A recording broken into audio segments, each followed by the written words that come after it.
Okay, these problems are just completing tables of values for the linear equations that are given here. I'm working the problems backwards on the final review. So this is problem 52 and this is 53 here.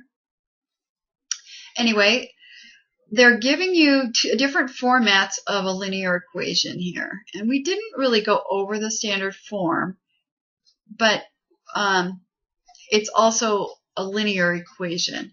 This form, the slope-intercept form, the y equals mx plus b, I think is easier to work with because you can, embedded in this formula is the slope and the y-intercept.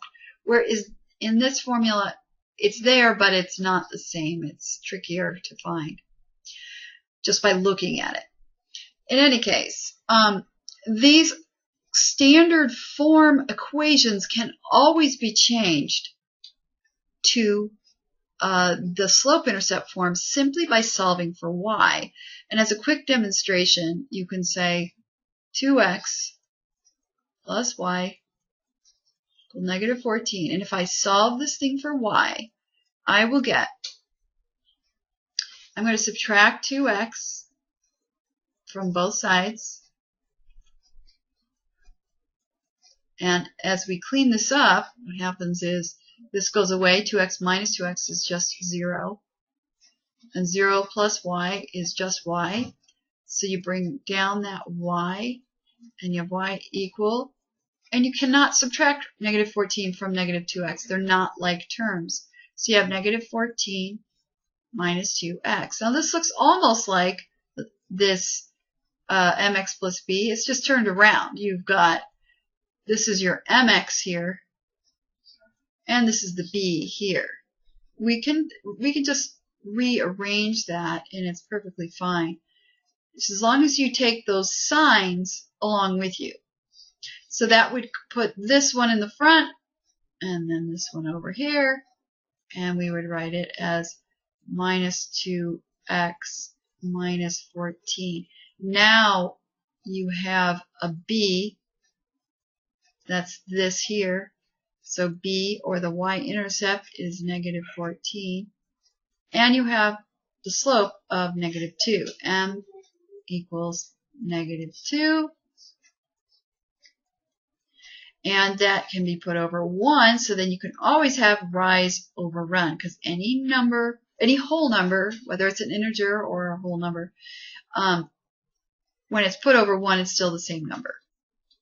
Okay, but what this problem is asking is just to fill out these tables.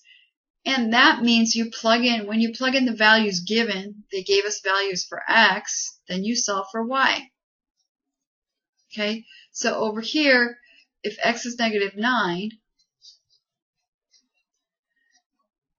so when we replace x, this x here in this equation, with negative 9, we'd get 2 times negative 9 plus y equals negative 14. We continue to solve. We simplify this. 2 times negative 9 is negative 18.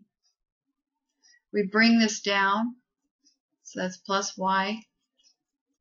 And we bring this down. This is just called cleaning up. When I do a change, I like to write the change down and then write everything down so I can keep track of what to do next carefully. So we want to isolate the y. So we're going to do the opposite, but we're going to add 18 to both sides because this is subtracted here. So plus 18. And when you do that, this goes away. Negative plus 0. And then you still have a y. Bring that down. You still have an equal sign. Bring that down. And then negative 14 plus 18, I like to use a calculator.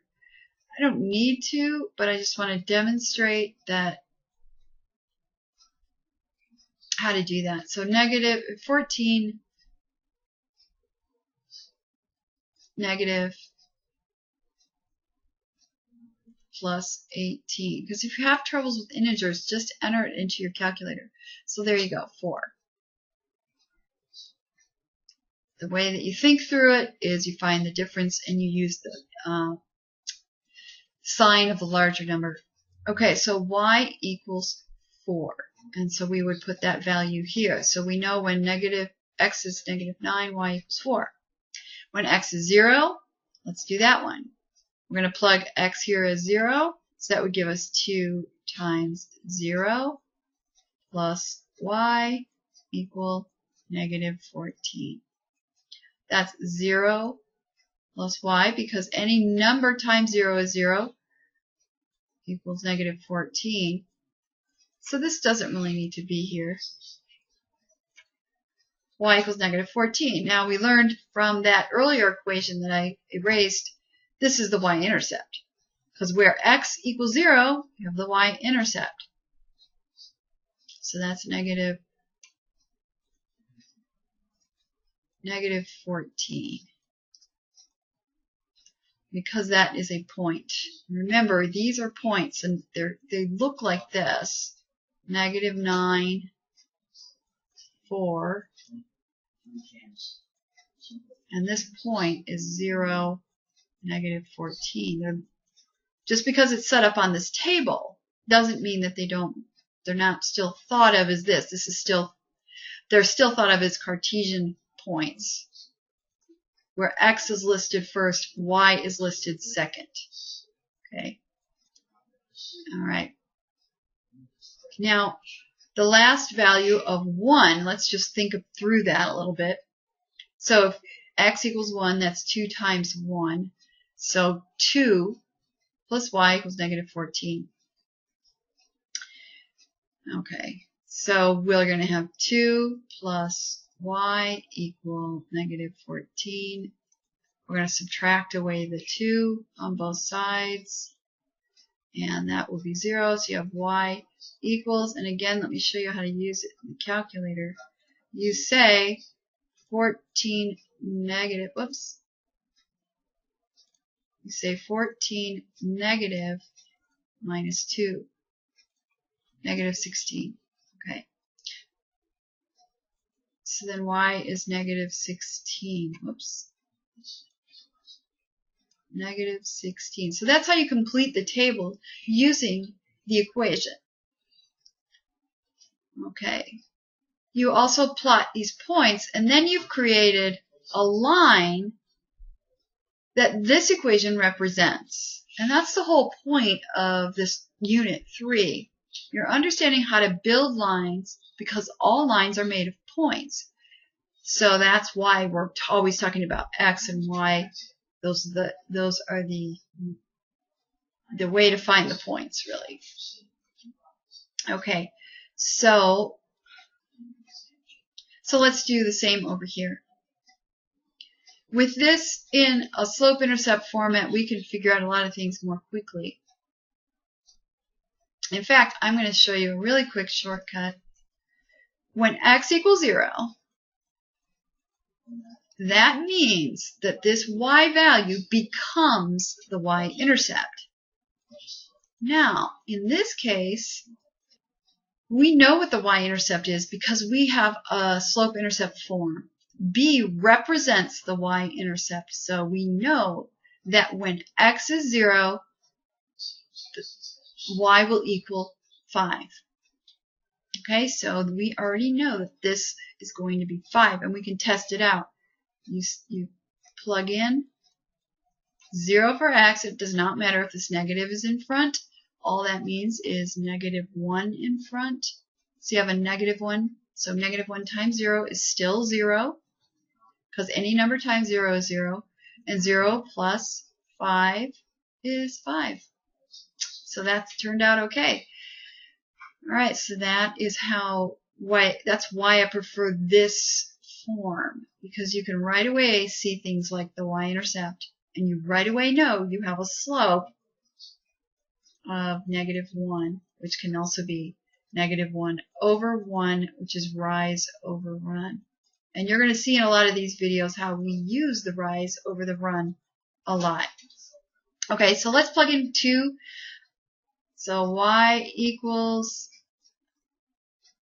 -1 times 2 plus 5. So I just put in this value of 2 into that x place. That gives this makes -1 times 2 is -2, and then -2 plus 5. Remember, you find the difference and you take the sign of the larger number. So y equals 3. And then I'll show you really quick how to do that on a calculator. You enter 2 negative, and then you say plus 5. And that's 3. Okay. So y equal 3. What did I do? Oh, I've already filled it in. Okay. 5. Now we have to put in the value of y for 5. Let's do this one in black. So y, now we're going to plug in 5 where the x is. So we have -1 times 5 plus 5.